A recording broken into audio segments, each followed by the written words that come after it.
All right, welcome everyone to the Sand and Sea Captain's Draft Special, the Draft Reveal Show. I'm Josh Sand. I'm joined by my bestie here, Maladorn. Malo, how you doing, man?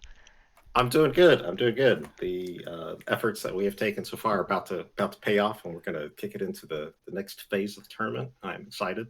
How about yourself, sir? I'm very excited too. This is a huge moment for all of our players who've been trying so hard to show their best performances during the scouting grounds matches. We've been having them for almost 3 weeks. We got at least 10 games of official scouting grounds, or no, sorry, 10 days worth of scouting grounds Yeah, I matches. was going to say And it like, feels like there's a lot more yeah, games, yeah, dude. so Yeah. yeah, these guys put in like 30 plus games, and that's not even counting the unofficial games that we had afterwards. So everybody's just been leaving it out on the Rift, going for crazy limit tests and stuff like that. Seen a lot of growth, but um, yeah, don't want to stall too much longer. But so we'll introduce the captains real quick, and we will see what they end up deciding to settle on. So first team, first pick of the draft is going to be the Essence Thieves. That's going to be captained by Talia, mid lane player, fantastic performer. Ari Main, all the fun stuff. Yeah, we'll get into the captains later. This is the players, the stars of the show, so I'll keep this really brief. Uh, Draft slot number two, picking second, is going to be King Kublai and the Khanate, his team. I'm excited to see what he gets. Third spot, third draft pick is going to go to Artemis Siri and the International. Real fancy pants style team name there. I like it. And in the fourth draft spot, we've got Just Trolling heading up his team, Kings of the Jungle. I freaking love monkeys. I love primates. I am so happy he went with this team name. They're going to be. I'm a person. They're a fan favorite of mine for sure. Um, and in the fifth spot, we've got Force 44, head of Tempest Academy. So playing at the Yasuo Yone theme, we'll be interested to see if he picks one of the other Yasuo mains to join his team like Kyoto. But we'll see, we'll see.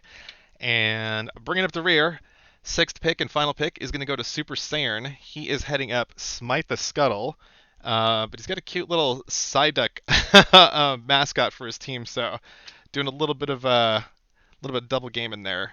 So, let's see. Without further ado, we'll go ahead and start revealing these picks here. So, let's see. So Mel, you've got the picks too. I think so. I'm waiting I to think see so. on your screen. Okay, I will call them out as they go. Because Pyro's got the little sneaky. So let's see. First round. Oh, also, one thing we do want to set too is that the teams are all of the players that we've got here fill a specific categorical role, much like you do in solo queue. So some of the players we consider to be like a platinum tier player, some of the players we consider gold tier, silver tier, and so on and so forth. All of the teams are going to be balanced with slots for each of those specific tiers, right? So each team is going to have two plat-ish level players on them, and then two gold level players on them, and then a silver level player on them, with the final spot being the recruit spot, which can be any tier that's below silver or lower. Long story short, all of the teams have specific slots for players of a specific role. So we're going to have pretty balanced teams. But as you can see, the captains that we've got, we have a couple of plat tier players, but we also have two silver tier players who do punch above their weight, but we are giving them their recruit slots. So the first round of drafting that we do, we're going to fill up those recruit slots first, and if there's a team with a recruit slot on them already, they'll just pick one of their S tier players or their plat tier players. Um, so yeah, the first round of drafting. So the players that already are like the plat captains, they're going to draft their silver players first, while the silver captains are going to draft one of their plat players first. And then once that first round is out of the way, we'll go into standard snake draft style picking. So hopefully that all made sense with everybody. If it doesn't, I'm sure you don't care because you just want to know who ended up on which team. So, Essence Steve's the first pick. Talia is going to select Anna Gamer Girl for her team. So that's a good choice. Anna's best, um, one of the better silver players I'd say on that we've got in the tournament. Really solid performer. Um, I've seen her lane against basically everybody, and she's never been really. I don't think she's really like been knocked out of commission. Like she's a survivor. Like she doesn't like. I don't know. Have you seen any games where she's like collapsed or anything? Like I feel like she's really a really solid pick. I can't say that I have. Like, Yeah. I think we can both agree that the Ana is pretty solid AD carry. Yeah, because with all these mixed games, we have seen a couple mismatches where one of the top tier performers just blows one of the silvers like out of the water, and it's just like there's a hole blown in the base like within like 15 minutes or whatever. But Anna's a super solid performer. I think this is a really good pick up for Talia to grab that. So she could be going ADC or support, but we'll see. So Anna Gamer Girl, you are the first pick of the draft. Congratulations. Congratulations. Yeah. King Kublai also is going to pick up a recruit pick here, and it looks like he's going to grab Kishmak. That is no surprise at all. You want to say a little something about Kishmak real quick? I was going to say that Kishmak performed like really well in the scouting grounds matches. I think surprising us and catching guys at the captains. I think we all kind of had discussions about how he definitely punches above his weight, and whatever team picked him up is definitely getting a bargain. He is a really good player. Yeah, absolutely. He's comparable to some of the gold players. So having him take that recruit spot is just it's a huge value pick for sure. Um, yeah, and I think we experienced that with Kishmak too, where he performed pretty good, and then so we put him against like progressively harder and harder competition, and he was still like holding his own and winning some of these matchups. So yeah, very smart pickup. I totally expected him to go in the first round. No surprise, but the sharp eyes of As King Kublai. Yeah, as well as drawing bands. Like he's a recruit that will Yeah, potentially draw one or two bands depending on yeah, where you put him on the team. So that's true. That's true. And when you get all these heavy hitters on these teams, like it's gonna be really tough to.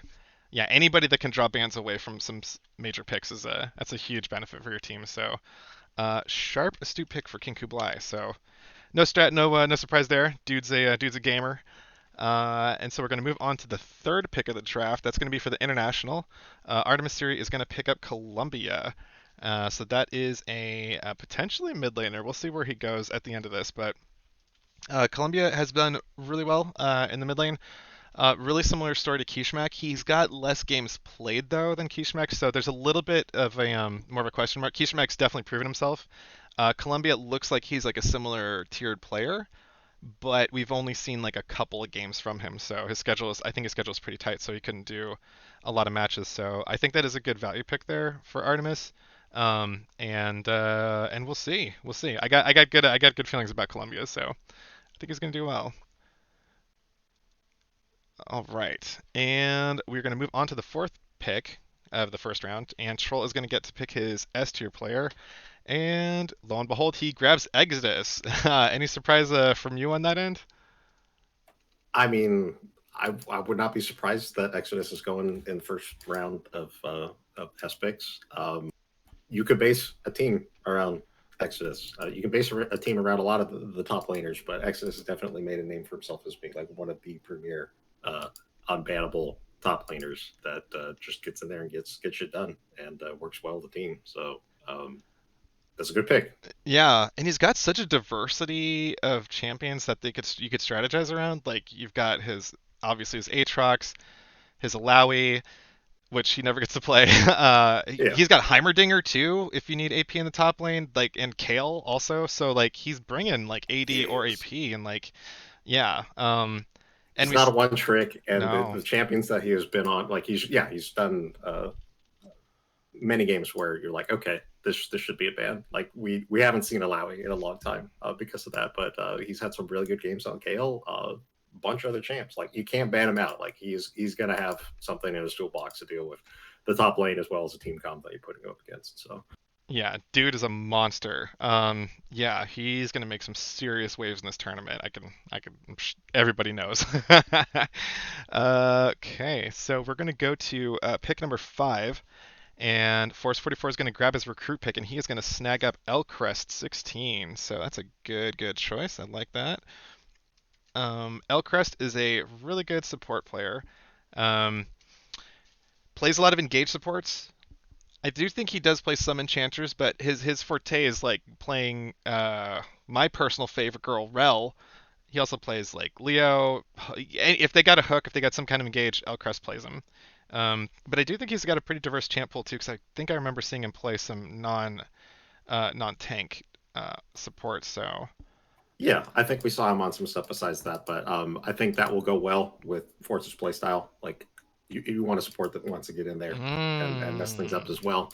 And those Leo games were pretty good, so makes sense. yeah, yeah, no, that's a good point. Yeah, Force is an aggressive player. He wants to push the action, and yeah, that's a really good point. Yeah, he's going to want a high end engaged player on his side, so totally makes sense. Yeah, nice, nice, good analysis there. And we are on the last pick of the first round. It's going to go to Super Saiyan. He's going to pick his platinum tier player, and he's going to get Supro SC. Nice. Nice. So I don't think there's any surprises there. Supro SC is arguably like he's in the top two conversation of top laners for sure. Well, top two or top three, I don't know. It's hard to tell. Like the top three are just like so close, tight together. But Supro has been a mainstay of our tournament so far. Um, like Force, he is a two-time tournament winner, having won the last captain's draft in our most recent invitational tournament. So, is there anything to say about Supro that has not already been said? Or I mean, we have sung his praises, and I'm sure he knows it. But just to reiterate again, like he gets stuff done. Like mm-hmm, you can put him on. We speculate that there is not a champion that he cannot play. mm-hmm. He picks it up. Like we even saw that recently in some of the ARAM action, where it's just like, have you played this champion? No, he gets like a pentakill or close to a pentakill. He also plays on a tablet. So just imagine like if that limiter was removed, like what he is capable of already. Mm-hmm. But yeah, he is a premier top laner. You can build the team around this guy, and even in those instances where the team is behind, like you can always count on him to perform, and he doesn't tilt. Yeah, we've seen that many times where like everything is on fire around him, and he's still like 10, 2, and 6 on a gangplank or something, and still like laying people out. So, yeah, the dude's just an anchor.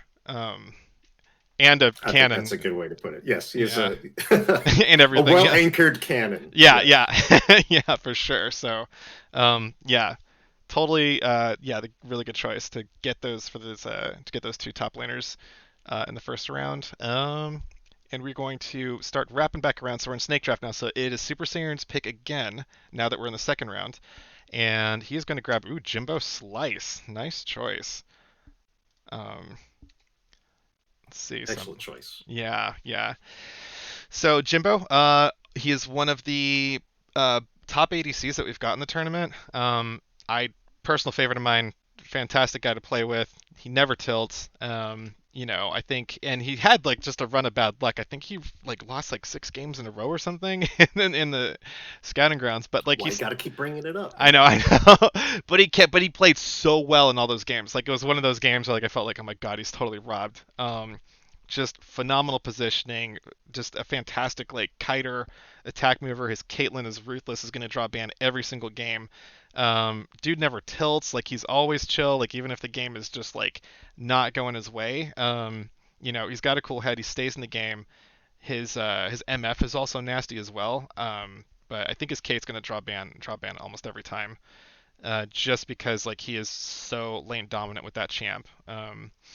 And yeah, having an ADC that like draws bans, that's a big deal for sure. So, good pick by Super. Yeah, with Supro and Jimbo Slice, I'm liking that team a lot. That's a really good foundation. Um, yeah. So anytime you want, just jump in as I'm Oh, like, okay. yeah. Yeah, like a while ago when we were talking about like, okay, like what would we be doing? Like like when I put Jimbo's name in the hat for me, like if I was building a team, like he would have been my first pick. Just by seeing like what he did with his ADCs, like basing a team around ADCs is possible in this draft because we have a wide range of talent and just seeing him dismantle people with Caitlyn, I was like, that's the way I want to go about it. Like, just get it done, no risk. He has like impeccable positioning, and will carry a game if given a chance. You just gotta let him do it. You gotta support him. Yeah, yeah, absolutely. Yeah, I think if he's got a front line or any semblance of like some front, yeah, if he's got any semblance of a front line to hold, like he is gonna put out the most damage that you'll see. Like he is, yeah, I love his style of play because it feels like old school ADC before like all the dashes and stuff. Because like he's just like attack moving. He's always either he's always gonna be out of range, but also like in range to do damage. Like that's why his Caitlyn's so deadly. His MF's really good. And yeah, he's always in a position to do the most damage possible. He's yeah, really really intelligent positioning. So um, yeah, it's just yeah, one of the better ADCs that I think we've seen. It's just he's a pleasure to watch and a pleasure to play with. So it's a really good pick. Okay, so we're gonna move on to second round pick number two, and that's gonna go to Tempest Academy Forces team, and he is going to pick up Freestyles. Nice. Um, yeah, what do you think about freestyle, sir? I mean, it was kind of like in a similar vein. Like we have, like I said, a crazy amount of talent in this draft. He is also one of those just insane 80 carries that you could base a team around that is going to dismantle the team. Different champions, or at least known for different champions than Jimbo. His Draven is fucking scary, dude. Like, do Mm-hmm. not give that man an axe, let alone two axes. Is that execute change going to be live when this happens? Like, Oh that's something you're Jesus. gonna have to think about. Like his League of Draven stacks, man. Like he might just take somebody out with an ultimate, assuming you are crazy enough to let that ban go through. No, he's a crazy good 80 carry, and it's just scary that we have that many other crazy good 80 carries in this draft, and we're gonna get to see them fight each other. Like, how exciting is this shit? Like, it's gonna be awesome. But yeah, that is a fantastic pick. Yeah, I'm super psyched to see these 80 carries match up because like we've had to rotate people in and out and stuff, and like sometimes look at a fun match like Freestyles versus Jimbo or Jimbo versus Halo or Freestyles versus Halo. Like they've got this like triangle of just like badassery at the marksman role that just like it's so fun to see because like yeah, like I think before we got our top tier ADCs in the games, like there was not a ton of carrying happening from the bot lane. But as soon as like I think Freestyles was the first one to jump in, and with his Draven, you're like, oh my god, he is taking over the game. Nobody can challenge the Axeman. So that yeah, that was a huge wake up call that like it just shattered all the ADC 2021 memes for me. Um, Seeing like freestyles like take over a game and just like run wild with it. So um, yeah, definitely like a build around player for sure. And yeah, I think his style also fits Force too, because like Definitely, yeah, definitely. yeah. So Force is putting him yeah, he's positioning himself to get a really aggro team. Um, yeah, this is yeah, I'm liking what Force is doing here with his picks. Yeah, these are good. Um, cool. So let's go over to the next pick, and that's going to go to Kings of the Jungle for Troll. And Troll is going to pick up Halo. Nice choice. Let's see. Again, we are going on the string of the crazy skilled ADCs. I I feel like I can sing this guy's praises because I know him from back in the day. Just seeing where he is uh, like gone to after all this time. Mm-hmm. Really proud of the dude. He is literally like the nicest person that I know. Yeah, yeah.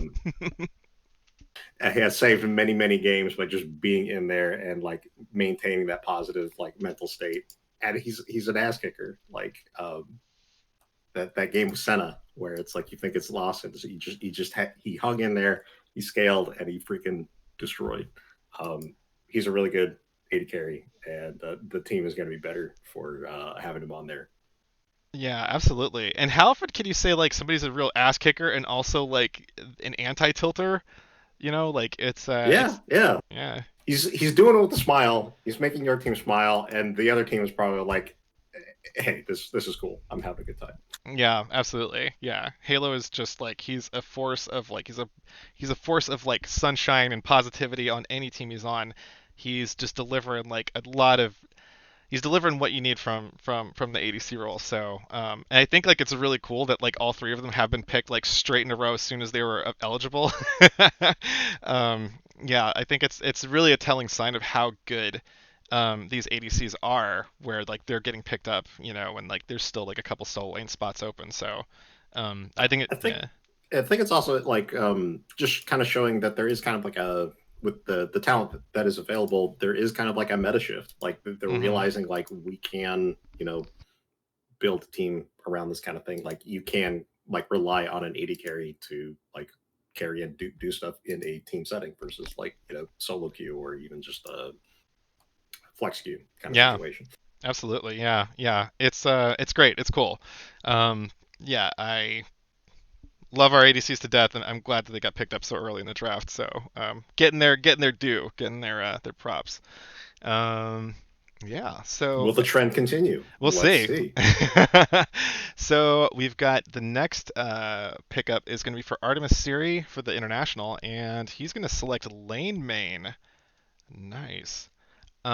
So I know Lane Main. I've been a Flex Q friend of his and Basher's and Maggie Wong's, that whole crew over there. The Swole Patrol crew, as they call themselves. Lane Main is a freaking so scary. He's like the scariest top laner I've played with. He's I think I won my first clash with him in like a year last weekend, I and saw. I saw. yeah, and the way that Pyro described it was that Lane Main dragged my cold dead corpse across the finish line in two of those games, which I kind of agree with because yeah, the dude solo carried hard when I was inting crazy hard. I mean, Sona does things for the team, She but like does. not when she's dead. No, And not when he she's was dead. just a monster. And Yeah, yeah, yeah. Every time just I just start, seeing what he has done on Kled, oh my god. with what little we've seen, I want to see more of what Yeah, he can do. But like just the timing of like the turret shots and hopping off of Skarl, being in the right place at the right time, the initiates and stuff like. He's a scary dude. He's definitely one to watch. So yeah, those are the two. Yeah, I'd say those are the two main things. Is like his game knowledge of Kled is so sharp. Like you said, like he was getting with like crazy turret dives, crazy last minute escapes. He'll turn fights around and stuff. And I think like while somebody like Exodus plays like his lane like crazy. Supero and Exodus are like super lane dominant players. Lane main is like all over the map. Like he'll get into team fights. He'll start like a 1v3 if he thinks he's gonna win it, and sometimes he can. So he's really active across the map, which I'd really love to see. And so yeah, he's got a very different style. And like if and I say it every time whenever we're casting is like all they need is like a really solid flank. All they need to get this thing off. And like every time I say that, I'm thinking of like this is lane mains. Yeah, think back to my memory of like lane mains Kled, just flanking people with that Kled ultimate and just like tearing the back line up. So and you're just um, waiting to hear that bah, bah, bah, bah, with the yeah, trumpet and just yeah, and I think him pairing with Artemis Siri is going to be really just such a scary top lane combo with like him and the jungle. Um, because Artemis is a fantastic shot caller. He is really good at directing team play, and so with lane main being able to like communicate with Artemis, who's like a really good tactician, like I think they're going to pull off some crazy ass macro plays that like other teams may not expect. So um, yeah, I've got really high. I think there's a ton of upside with that lane main group to somebody like Artemis series. So um, that's a good point. I eagerly anticipate seeing the craziness that one's in. yeah, it's gonna be good. It's gonna be good. These teams are Because like even really. his teleport plays were good. So like with the stuff that Artemis is cooking up, Mm-hmm. that'll be cool. Yeah, for sure. Yeah, Artemis is gonna. Yeah, there's gonna be some real crafty engages. I think from the international. Um, yeah, that'll be real. They'll be a really fun team to watch for sure. Um, all right, so we're gonna move over to the Khanate, King Kublai's pick. He is going to select Sedatin. Nice, awesome. Nice. Yeah. Uh, Do I'll you? let you Yeah. take the lead Okay. because like this is the man that you were like desperately like seeking to like square off and have some Portal combat, and Yeah. Yeah. you have a lot of good things to say about it. I So do. I will step back for a All second. right, thanks. Yeah, Sadadin, he is probably my favorite support of the tournament. I don't count Basher in that category because Basher plays multiple roles. He is a fill player. If so, I don't bet I don't compete Basher with that. But Sadadin is just such a phenomenal and creative support player. Um, I I watch a lot of games and we cast a lot of games and Sadat was like the first guy that like made me look up and be like, huh, could, I don't know if I could I think this guy could beat me pretty bad in a lane. I want to see. It caught my attention. It was like uh that league video where Draven's kind of like spinning his axes and the charity's kind of bored, and then like Riven comes up and she starts beating the hell out of everybody, and Draven's like all of a sudden like, huh, okay, we might have a good fight here. So Sadat like he's caught my eye with like all of his map movements, his hooks, his plays, just like I just he is a treat to watch. I'm every time he plays, I'm always really excited to see what he's gonna pull out. If it's anything from like predicting somebody's flash with a freaking Morgana Dark Binding, or like landing That hooks was from fog. cool. Yeah, yeah, that was so sweet. He's got so many clippable moments. And for me as a support main, like I just love seeing playmaking supports just doing their thing. And Sladatin delivers that in spades. Um, Never a boring game when he's around. I had the pleasure of playing with him on his, in some I think Flex Q games or maybe Clash, I can't remember. Um, but he is so keyed in with his jungler. Because I was jungling, Kublai was coaching me, and Sadatin was like with me, like hand in hand, like a good support should, like the synergy, like he was building that like jungle support synergy so well. And I don't even know, I wasn't even sure what the hell I was doing that game. So to have Sadatin like backing me up and like guiding me as to like where I could go on the map safely, just showed that he has a huge, keen sense of macro play, and working the vision, establishing control, and knowing like what areas are safe to walk through. And he was doing it on Zyra, which was a very fragile champ that can get blown up at any moment. So, um, yeah, I believe that the combo with oh man, yeah, with King Kublai and Sadatin, um, they're gonna have really really good map control, map movements, I think. And plus they've already got that synergy because they were teammates in the last tournament, the Invitational. So they've already got that like social chemistry. They know each other's playstyles.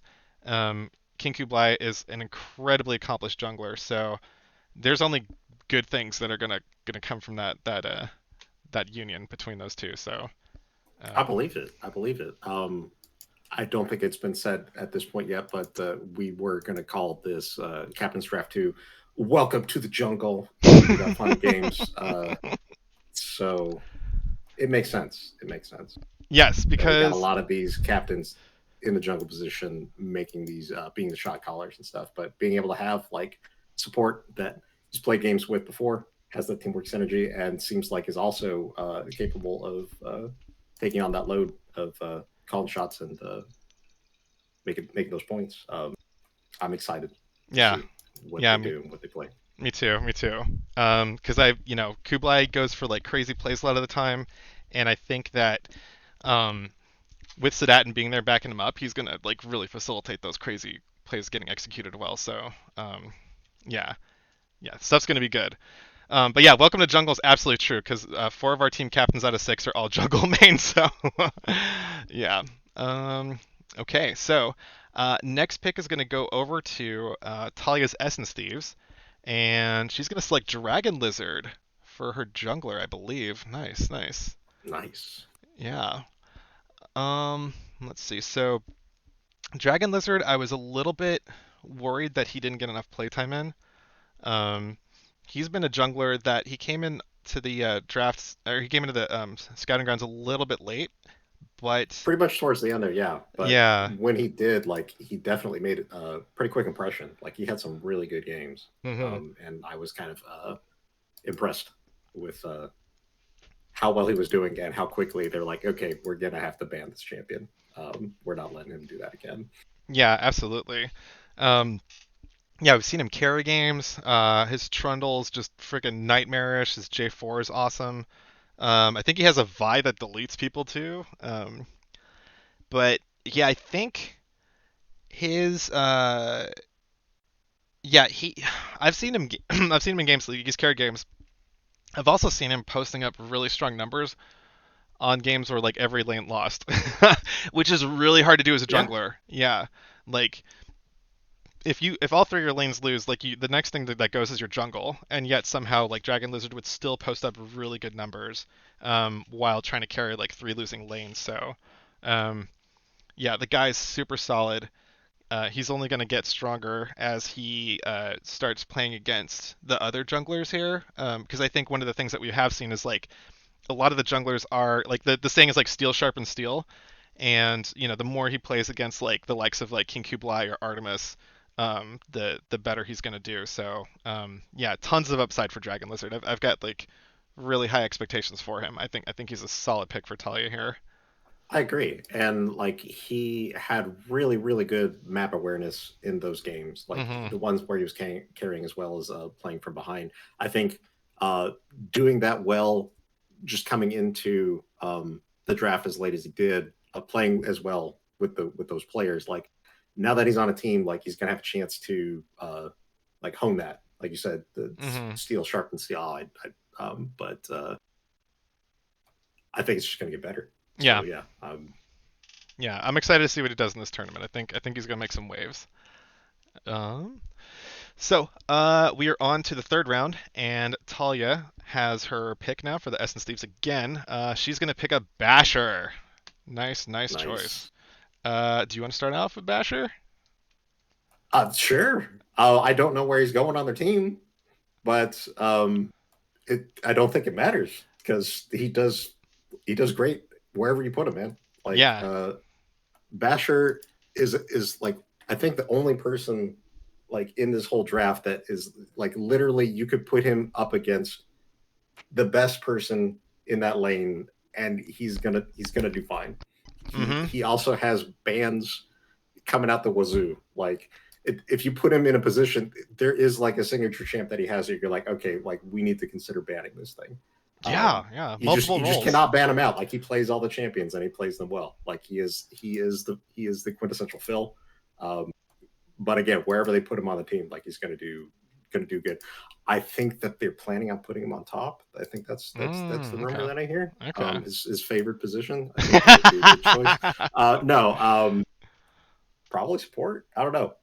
He. Thresh, he will grind the souls of the enemies on washboard abs and turn them into soul dust and fucking. I don't know what happens after that, Yeah, but yeah. it's not good for the enemy team. No.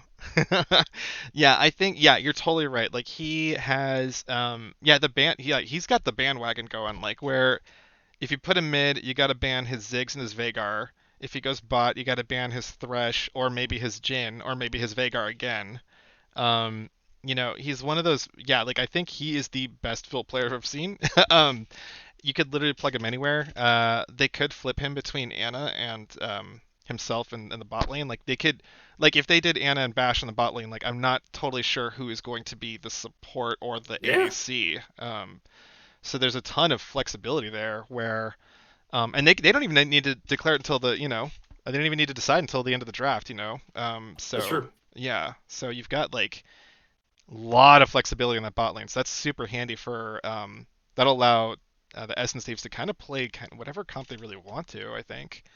Um, And if for some reason somebody can't make it to a game, like hmm. he could play any position. Like Yeah, that's like yeah, you still have a legit chance of winning, even if you're down a player if Basher's on your team.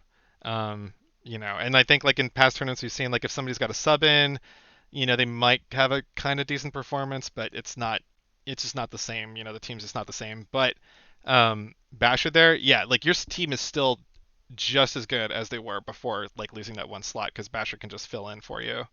Um, so adds a ton of depth and longevity to the Essence Thieves, which I think is just yeah, yeah, depth, flexibility, and reliability. That's like the three things that they get with this last pick. So they're yeah, they're looking pretty good. I Pretty like how good, yeah. solid they are. Yeah, yeah, Also, yeah, like I don't know where he's going. That's where it's difficult to say, but he is a murderer with at least one or two champions at every position. yeah, So watch yeah. out. He's gonna eat you. Yeah, and I think like just kind of looking overall, we'll go over this later, but I think overall Talia's got herself a really like solid, reliable team so far. I think she's going for reliability and like safety and consistency here. But we'll see what her last two picks are. But I think I'm starting seeing the theme there. So we'll go over to the Khanate, and this will be King Kublai's next pick, and he's going to pick up Frogo, top laner. Let's see, where are you? Okay. Um, So Frago, he has, I think it's safe to say he's really overperformed. Um, I've tried to place him into really like disadvantageous matchups. Like at first you start a new player out and give him somebody who you think is relatively equal to them, but we've been throwing progressively harder opponents at Frago, and he's come out of most of those matchups like relatively unscathed. Win or loss, like he's still posting up some pretty good numbers and showing that like he's not falling behind in XP, he's not falling behind in CS, he's still a competitor no matter like who you throw at him. Um, Agree. yeah, yeah. So I've been pleasantly surprised with Frago so far. So yeah, and he brings a lot of different champs too to top lane. Um, I know that he'll definitely draw some bans. I don't know how many though. Um, just Fiora is really annoying to deal with. Um, so I personally would want to ban that Fiora every time, but some teams may vary because we do have some really solid top laners that he is going to go up against. So um, Yeah, Fiora is pretty annoying to deal with in top lane, and the games that he got Fiora, he was able to kind of run away with it. So mhm, it's definitely something to consider. But I think that he has some more stuff in his bag of tricks as well. So yeah, we'll get to see. we will. So moving on to Artemis's international. He's gonna grab. Ooh, he's gonna grab Cop 34. Nice, good pick, good pick. Nice. So uh, very brief. So the story of Cop 4 that I don't think a lot of people have seen a lot of Cop 34's performances, which is unfortunate because he's a really really good marksman. Um, he solo saved his Nexus. Essentially doing a 1v3 into like a Renekton and like a Thresh, I think, or something. Um, Yeah, he so got the triple kill, saved the Nexus after the towers were gone. mhm. He was a freaking monstrosity in that game, and basically, like even his own teammates were saying GG. And I Yeah, think in his head, he was like, "This game isn't over yet, dude." And like no, he had earned a massive amount of fire, and that action right there, like they were able to turn around and sweep that game yeah. afterwards. Like How many he's had times? really good showings on AD carry, and I still think of him as that scary Vi in the jungle. But he's an ADC dude. He Like is. so, really solid pick. I wish we got to see more of him in the scouting grounds, but I'm glad that he's picked that he's on their team. Me too. Yeah, I was a little worried that he might get passed up just because he hadn't played a ton of games. But Artemis and Cop are teammates, so it's good that Artemis is here to grab him because like that would be a tragedy if Cop did not like uh enter the arena along with these other ADCs. So um, yeah, his Tristana totally ban worthy. Um, he plays some other stuff too, but yeah, Cop is like he's a really solid ADC. He's very funny. He's got a lot of funny jokes. I love his sense of humor. He's a really good teammate to have all around. So yeah, just a great guy, a great addition. I'm excited we're gonna get a chance to see more of him because I didn't get enough of him in the scouting grounds. I want to see more of his Tristan and other things. So yeah, good pick, good pick. So we're going to move over to Kings of the Jungle, headed by Troll, and Troll is going to select the inflappable, the amazing Dr. Ubert. So Nice. yeah, so there is no, so Drubert is no stranger to anybody on this server. One of the crowd favorites, I think. Just fantastic guy all around. You want somebody like him on his team. I think this gives Troll the most positive bot lane you could possibly have in the world. Um, so yeah, I like Halo with Drubert. Drubert's a fantastic support player. His Seraphine, super, super ban worthy.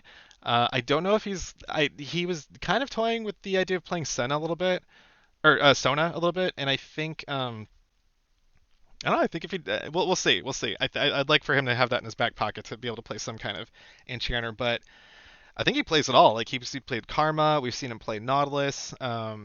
We've seen him play Morgana. Like he plays like basically everything. His Seraphine is just dynamite though. Yes. Um, and like I think with Kings of the Jungle, he might get her. I don't know. I don't know. We'll see what else they get. But like Exodus eating up a lot of bans. Um, I we'll evaluate the teams later. But Drubert, Yeah.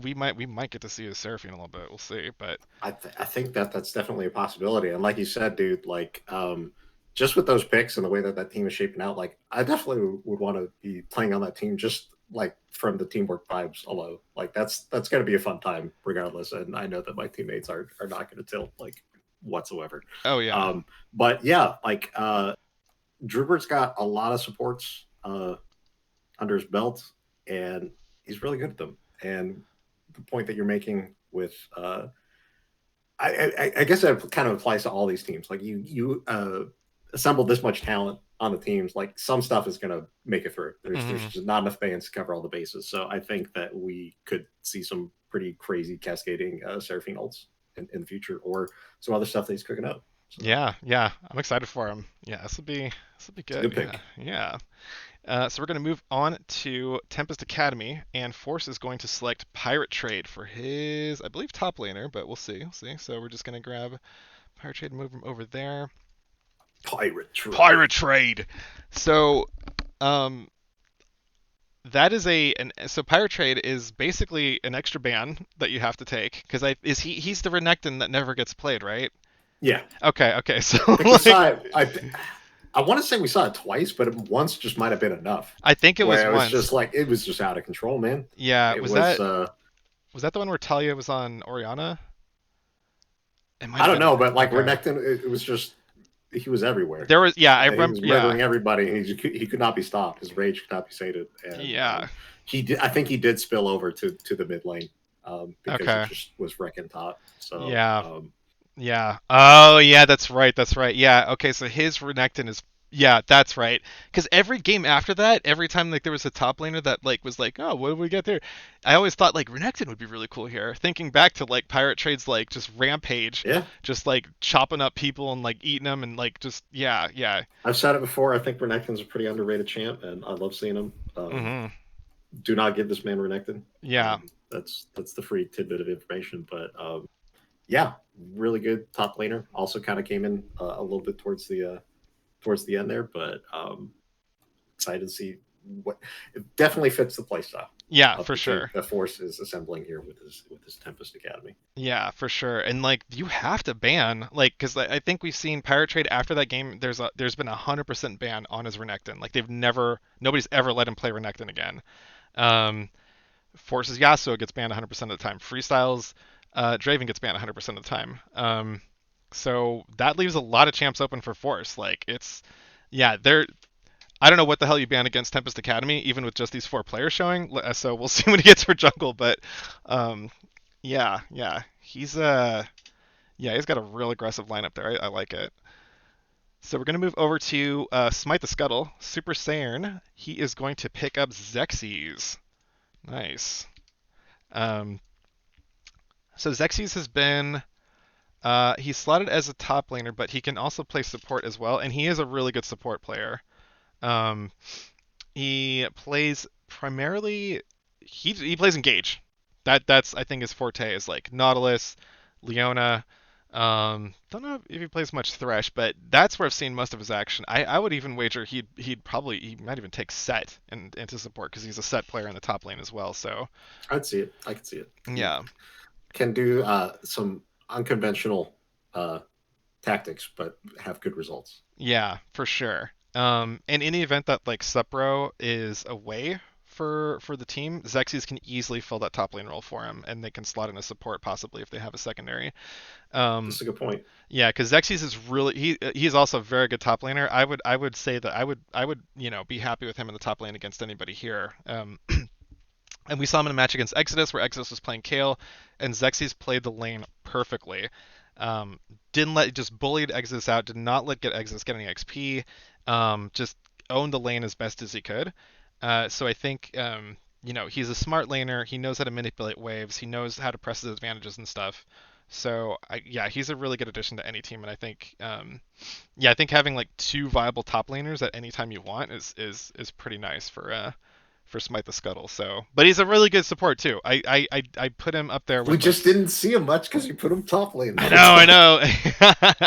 Yeah. So that's the curse. But yeah, I think I'm glad Xerxes got picked up. He almost didn't make it into the tournament too. But scheduling for him worked out, and I'm glad he's here because I think this would have been it would have been a long time before we would have been able to get a chance to see him. So yeah. So nice pickup there for Super Saiyan. We are going to mosey into the fourth round now, and it's still Super Saiyan's pick. So he's going to select Dennis Sober, longtime member of the community. Probably going to put him mid, I think. And Dennis has been around the block, and he and Super Saiyan know each other very, very well. Dennis's Vladimir is always going to get a ban, Yep. no matter Do what. not give him Vlad. Yeah, his Vlad's really annoying. But we haven't seen a whole lot of him, and I'm curious to see what sort of champs he's also started to pick up. Um, so I think that if he has expanded his champion pool, this could be a really, really good pick for them because there's already a couple must bans on Smite the Scuttle, as is with like you want to get Gangplank. I think you don't want to give Super Saiyan Udyr. And then Dennis Sober, you got to take out his. Well, then yeah, see that then there's the problem because like Jim, you don't want to give Jimbo Caitlyn. You don't There's want to not give. enough bans. Yeah. Let's just put it. There's not enough Not enough against bans. any of these things. There's not enough bans to be able to be like, okay, like we got this thing. We got this thing in the back. You're gonna have to pick your poison. Yeah. But yeah, like that. Like I could see even with that team the possibility of Vlad getting through. Like Yeah. there's a lot of stuff they have to take care of, but or them banning Vlad and giving some of the other teammates a break and some of their stuff getting through. But yeah, like Caitlyn, Sup Bro is probably going to get a couple bans, Udyr, all that stuff. So Yeah. And Vlad plays really, really well into a lot of the mid lane pools that we've got here. So like Kishmak will play like a hard scaling Kassadin, but most of the other mid lane players they don't play a ton of hard scalers except for a couple others. But yeah, we'll get to that. We'll see. Um, yeah, so we're gonna move on to Tempest Academy. Force is gonna snatch up On Guard. Nice, good choice. Um, On Guard is a jungler, and yeah, he's done really well. I think he hasn't. I don't think he's played a ton because I know that he missed that week of vacation time and stuff. But he's a really solid communicator. Guy never tilts at all. Just a fantastic teammate. And yeah, he's had good showings on most of his jungle appearances. So and he also plays top lane too. So he's got some flexibility there. But I think On Guard is going to get a lot of action going because he's going to be working with Elcrest who plays engage supports. On Guard also like plays a pretty decent Sejuani if I can remember correctly. So Force is definitely yes, yeah, okay, cool. Yeah. So Force has definitely got himself some hard engage MFers on his team who are and ready they to all just like play melee shit. And they're all yeah, ready to proc Sejuani's. They're yeah. all going to want to just go in there. Somebody start Yeah. something. That's true. That's true. Can't do you, and there's no way you're gonna get to that Sedge ban because like there's too much other crap you gotta ban on their team. So, I imagine he's got something else up his sleeve in case yeah, it does come down to it. But yeah, I'm sure. Yeah, Sedge would On Guard Sedge would fit Force's style to a T. So I really like that. Um, yes, let's go on to Kings of the Jungle, and Troll is gonna select his best buddy. It's no surprise, Kyoto's Cloud. Um, let's see. So, uh, yeah, as I was saying before, I didn't want to totally spoil it, but Dennis Sober, his champions play really well into a lot of um, other people's pools here. Kyoto has been playing scaling champs as well, which also plays really nicely into a lot of the other mid laners pools. Um, Yeah, Kyoto. Well, do you want? I'll let you take it away for Kyoto. You can. Yeah.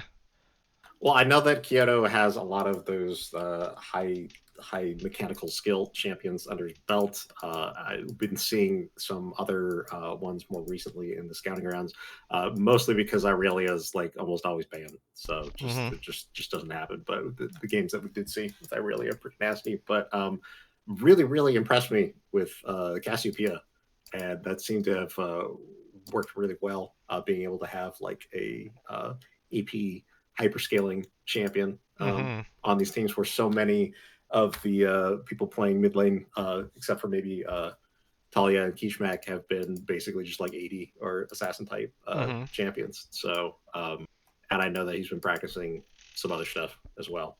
Um, so yeah, I think that's a solid pickup.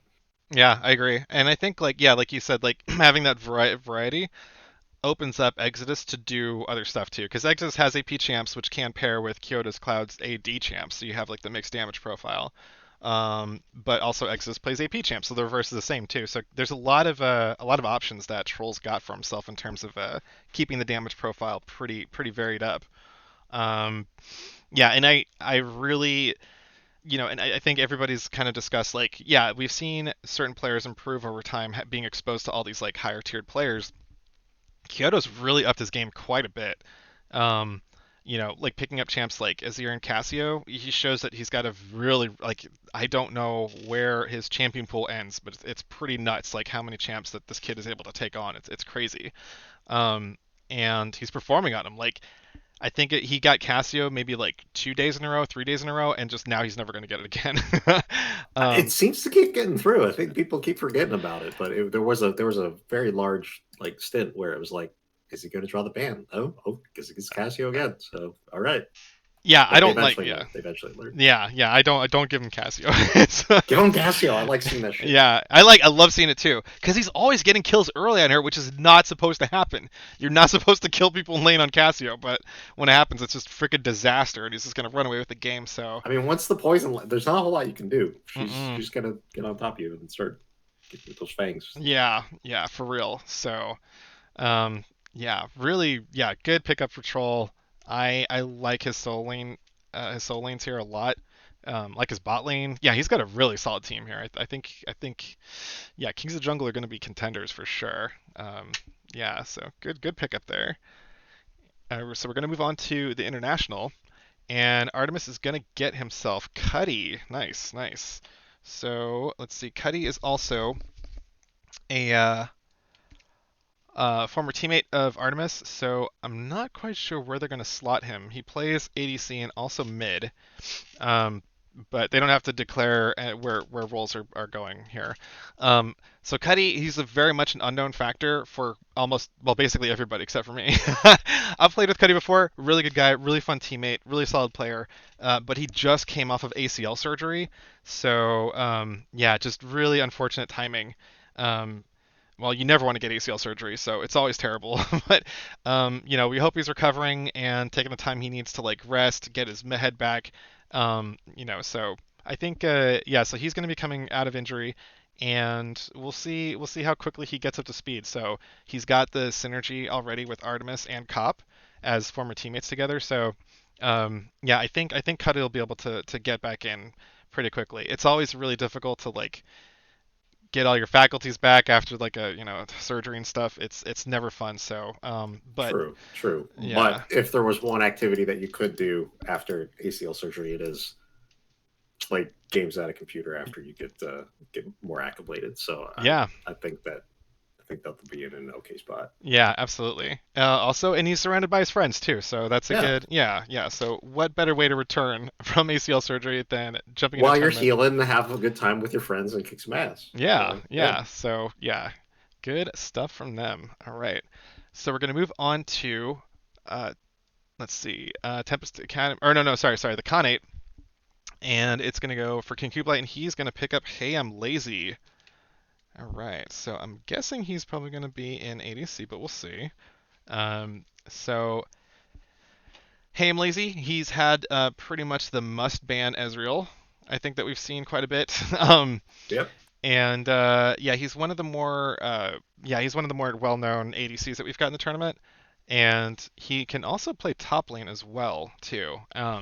But mostly we've been slotting him in marksman. So I think he'll be a good addition to Sedatin, and he's yeah, I think they're gonna have yeah, I think they'll be able to do pretty well. So I don't know how long it's going to take for them to get used to each other. Sedatin is a good support in that he can play like a lot of different play styles, and I don't think it'll take him much time to match up with like Ham Lazy's style and get their synergy going. So, um, I believe it. I believe it. yeah. Ham Lazy is, like you said, as real as is kind of what at least I remember him for. But he definitely plays a few other ADC champions, and he's always been really consistent, like playing from playing in the Mm-hmm. lead, or when those instances have been where he's been playing from behind. Was it Vayne? It's also another one. He's Oh, done you're before right. as well.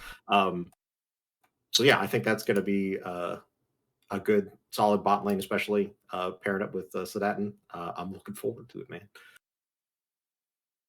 Yeah, it's a really, really good point. Yeah, because we have seen him in games where, yeah, similar to what we described as Sub, like the sky's falling, everything's coming apart, and he's still posting up really strong numbers on Ezreal, which is like Ezreal's not like the most like play from behind champ, you know, like he needs like long time standoffs and like, you know, time to drop his damage down, but yeah, his Ezreal's pretty much a must ban I think for in most situations. So Yeah, um consistently like contributes to the game. yeah, for sure, for sure. All right, so we're gonna go move on to Talia, and ooh, looky here, she's got herself a Maggie Wong. Nice, nice, nice, Maggie nice. Wong. Maggie Wong, nice. So we'll put Maggie Wong in top for now because Maggie Wong does play a little bit of top. But I think yeah, Maggie Wong. So I think yeah, this was smart of Talia to do because Maggie Wong is actually one of the higher tiered players, but all the other teams filled up their high tier slots, and so Talia basically had a free pick of like the plat tier players. So she picked all of her other tiers or all of her other players first because Maggie Wong was safe, so she knew she was going to come back to Maggie Wong later. So really smart play by Talia to do that. I Because bet Maggie Wong was sweating a little bit. I know, right? Where are Yeah, my yeah, guys? I know, right? I'm like, because I was thinking the same thing. I'm like, why is Maggie Wong not picked up? Makes sense now. Makes sense It now. does, yeah. Okay, that does, yeah. I was curious about that too because I'm like, Maggie Wong is not going to get left on the table. That's just craziness. So, Talia gets the steal of steals by getting Maggie Wong in the fourth round. Arguably, Maggie Wong would have gone in the second if she didn't have that free slot available. So, good strategy by her to play the game like that. Maggie Wong is I don't. Do you want to share some things about Maggie Wong? He's I remember seeing him in top as well as jungle. When I think of Maggie Wong, I think of Trundle. Like that's what Mm-hmm. immediately like goes to my mind, and just pillars and chomping people. Um, yeah, I think that's a great pick. He's a great player, aggressive player, but Mm-hmm. one that I think kind of might help counterbalance the team. Yes. You need a couple people on the team that will be kind of aggressive playmakers, and I think he's definitely like encapsulates that like perfectly. I think it's a good pickup. Yeah, absolutely. Great pickup. Yeah, yeah, absolutely. And I think also I'm seeing that Dragon Lizard also plays top, so they could interchange Maggie Yeah, Wong and Dragon Lizard in draft, which I would was be kind of noticing that as well. I was like, we don't know where these guys are going just yet. So, yeah, yeah. but Oh man. they could switch them, and I think that's pretty interchangeable. Damn. Yeah, no, dude, you're right. Yeah, yeah, because you could switch Maggie Wong and Dragon Lizard on the fly. You could switch Anna Gamer Girl or Basher on the fly. Um, They got the modular Voltron team, dude. Like, yeah, yeah, for sure, for sure. Yeah, I like that a lot. Yeah. Because with that threat, you kind of have to ban Maggie's Trundle or his Udyr's freaking scary too. Like I love playing with Maggie Wong. He's one of my favorite people to play with. He's just a great guy, a lot of fun to play with. Him and Basher have that chemistry of being teammates together. Um, and I think, man, yeah, it could just from the sheer flexibility, they're gonna pull so many bans that might be wasted. Um, And I think like yeah, because you if you leave Might be Trun, wasted, or they might not even be like playing that particular comp. They yeah, they can. might not be I going think that for it. they're going to Yeah, be able to have a couple different team comps with that stuff. yeah, like they could have no intention whatsoever of putting Maggie on Udyr, and you kind of have to insurance ban it anyways, just just because you don't, like I've Maggie Wong has won a number of like quote unquote lost games on his Udyr just from solo split pushing. like like I've won a couple of games with Maggie Wong where like we were down in kills and gold, but he still he still split pushed and like won the game. It was kind of crazy. Um, but yeah, Watch those teleports, man. Watch those yeah, teleports. for real, for real. Essence Thieves have so much flexibility in their draft. It's really nuts.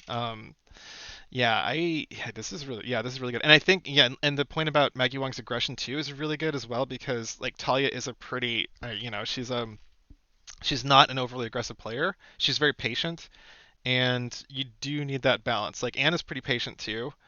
And Dragon Lizard I think is pretty aggressive. I'd lean him more on the aggressive side. So you've got like Basher, I think he's pretty measured. So you've got like just the right amount of aggression, I think, to set fights off and to kind of push the pace of the game without being like overly aggressive and stuff. So yeah, I think Talia's got a really nice like flavor mix of different players here on our team, and just like planning a draft against them is going to be really tough. My Yeah. question is, did she stack up enough bands in the team that Ari might see the light of day? Well, I know she's not getting 3 bans anymore. That's for sure. But I know Ari has slipped through in a couple of the scouting grounds, so I think Yeah. it's possible. Yeah, like she could.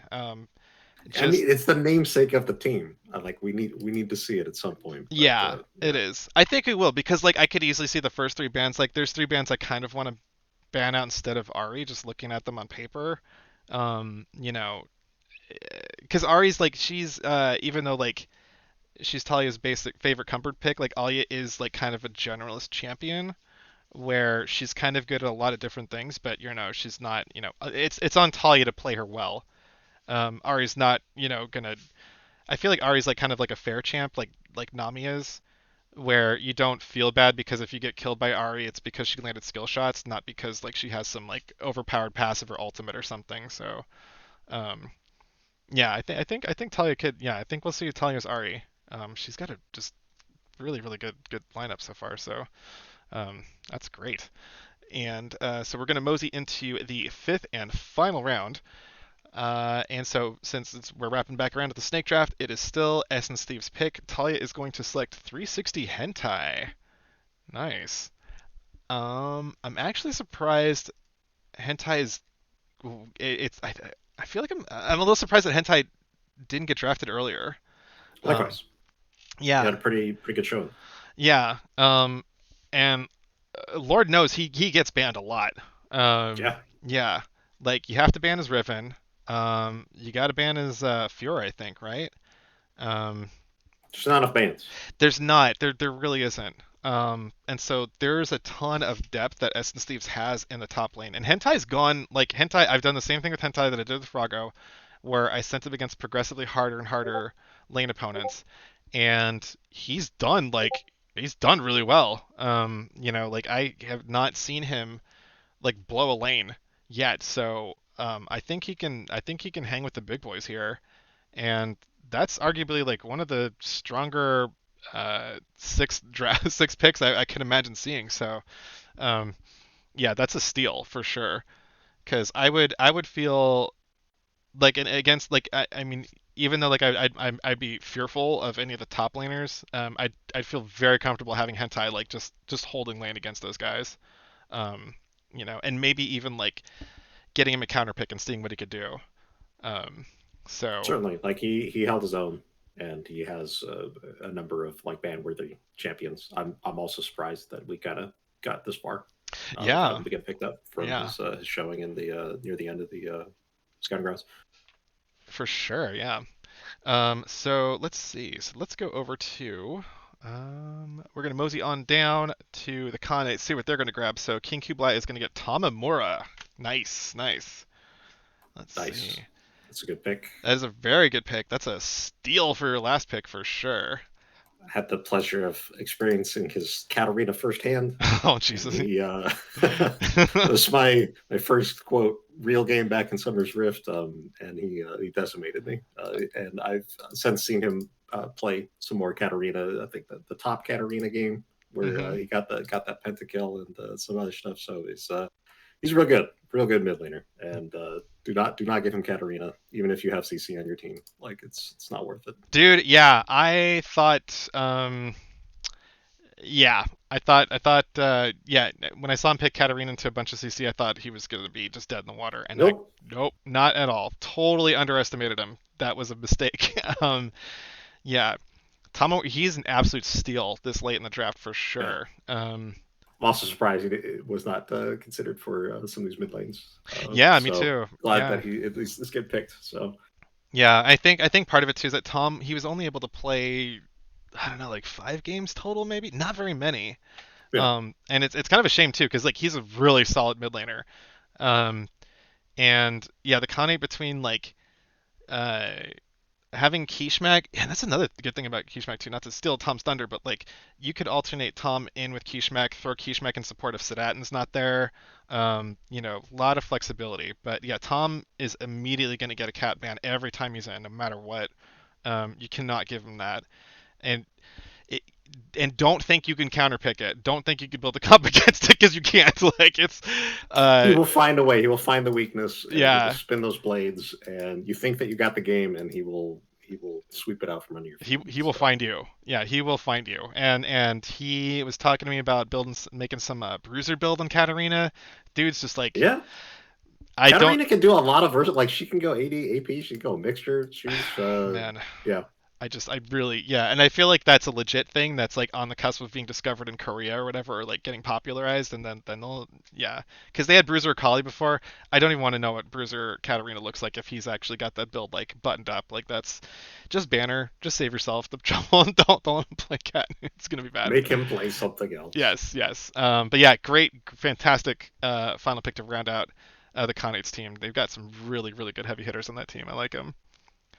So we're going to go over to the International Artemis Series. Final pick is going to be the lady herself, Huache. That is a really, really good pick. I like Huache. Nice. Um, yeah, fantastic uh, last pick. Let's see. So she is. So I know that she's been doing a mix of support, but her ADC also is really good too. So, Who can um, forget the Ash arrows? I can't.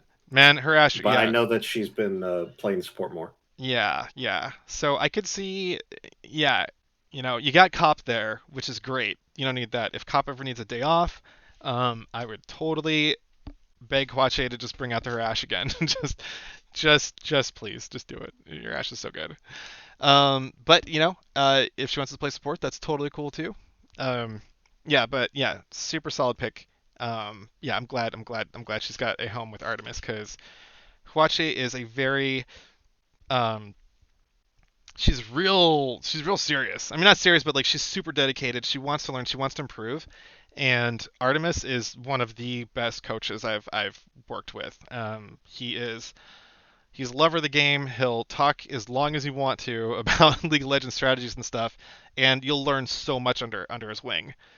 So I think for somebody as dedicated and as like driven as Hwache is, her stock is going to shoot up real fast playing with somebody like Artemis for sure. Um, and Cop too. Like she'll get to learn a lot from Cop. She'll get to learn a ton from Artemis. And yeah, I think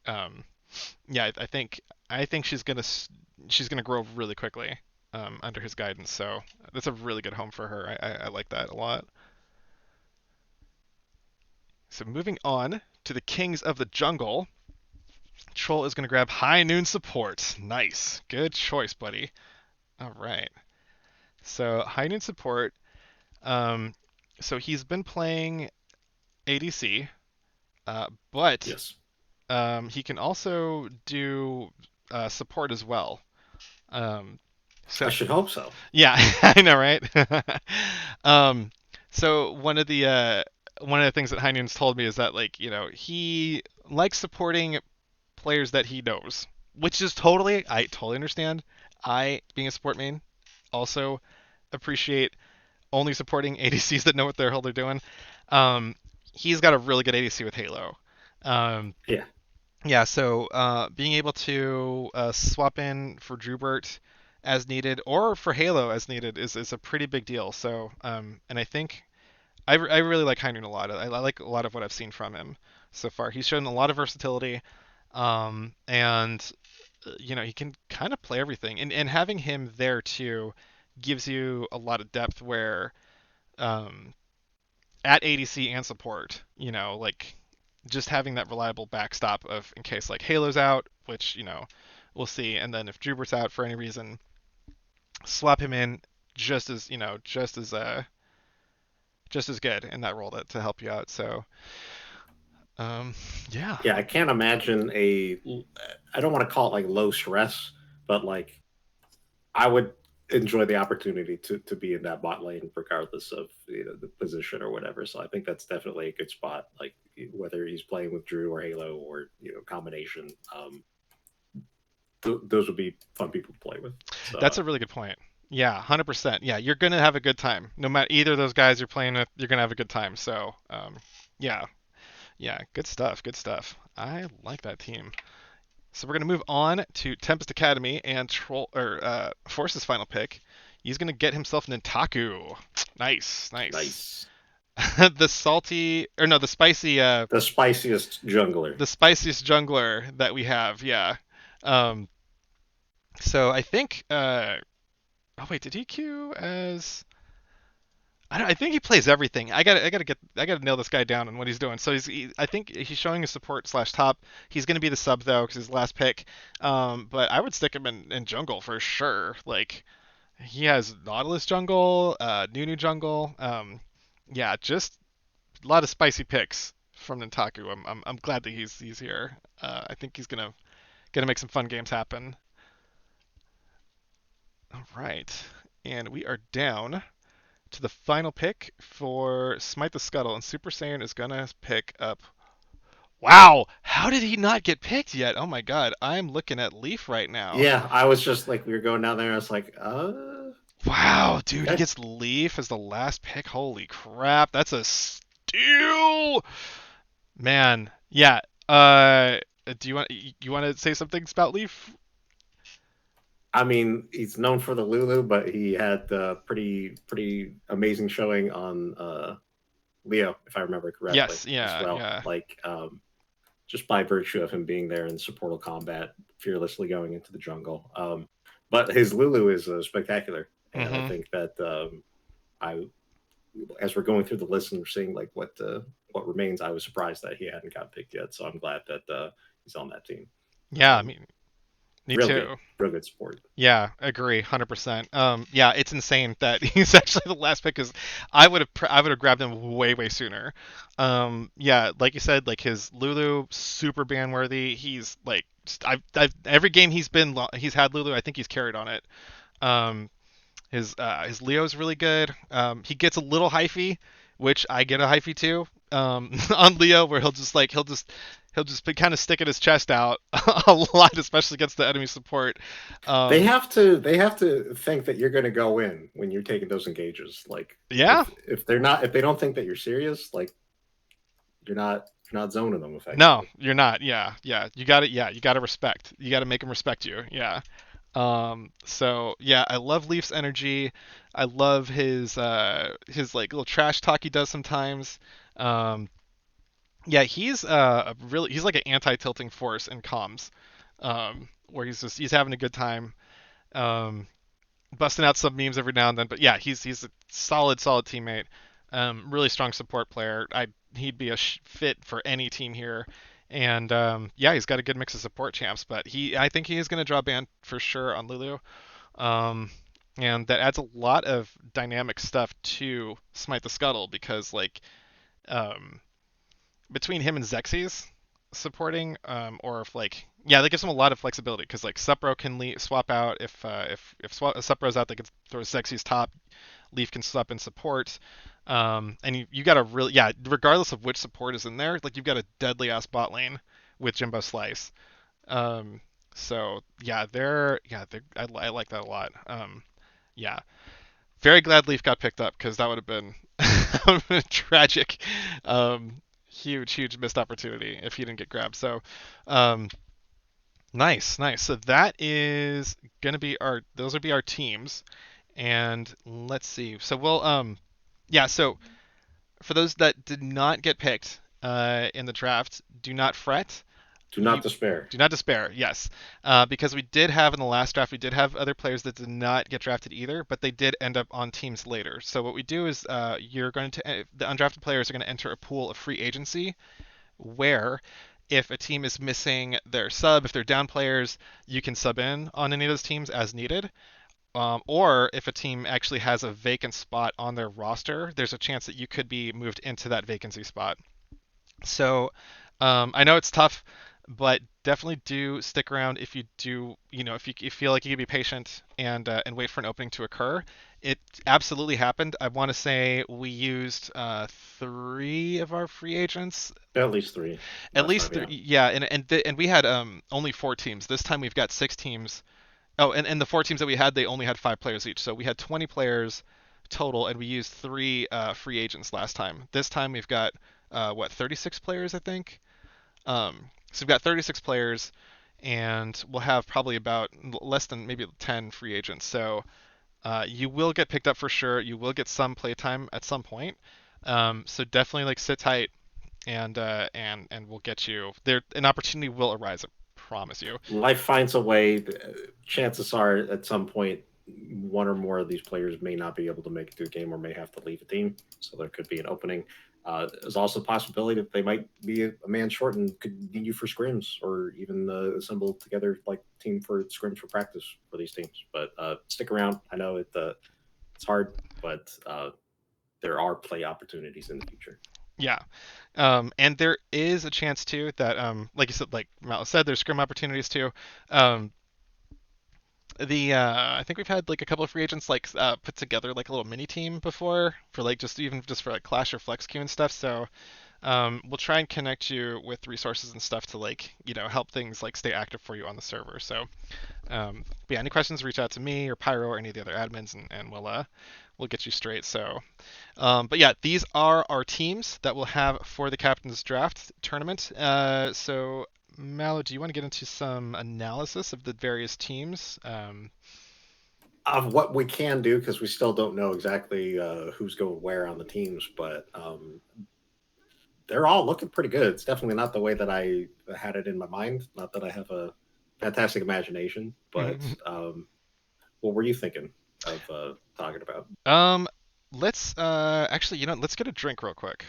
Okay, So yeah, small break. let's do a small break, and yeah, we'll come back and we'll do a little bit of bantering on what we think about these teams, how they might form, and all that stuff. So, okay, and that will conclude our little draft show. So we hope you guys had a good time finding out what teams you ended up on.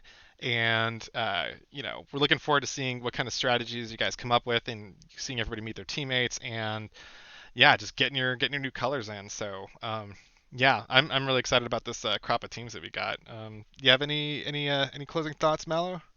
I'm also excited. I'm trying to like stretch my vocabulary and find another word, but I can't because I'm just full of energy and anticipation. The talent pool for this draft is definitely kind of raised up since the last captain draft.